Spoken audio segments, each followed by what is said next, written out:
President Moon Jae-in has wrapped up his tour of Southeast Asia of Myanmar, Thailand, and Laos. There, he garnered support for the ongoing trade spat with Japan. Our Park Hee-jun reports. President Moon Jae-in's ASEAN trip to Thailand, Myanmar, and Laos this week could not have come at a better time, as a wider scope of diplomacy is required now more than ever.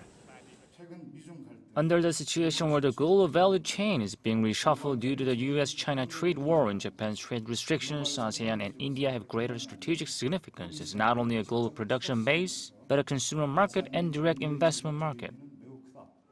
President Moon began his ASEAN trip looking to gather support from Southeast Asian nations regarding the trade dispute with Japan.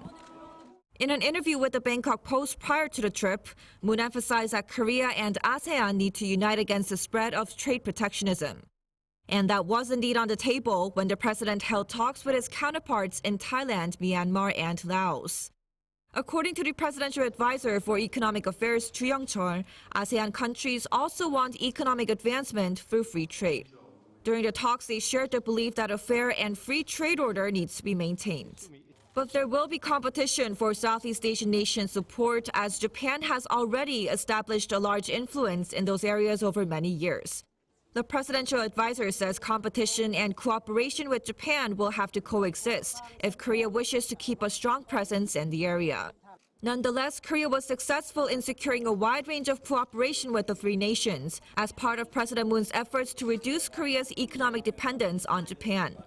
Korea and Thailand agreed to increase exchanges in technology related to the Fourth Industrial Revolution, and while Korea has notified Japan that it will not extend their military intel sharing pact, it signed a similar agreement with Thailand this week, with Seoul and Bangkok agreeing to increase bilateral cooperation in defense and military intelligence.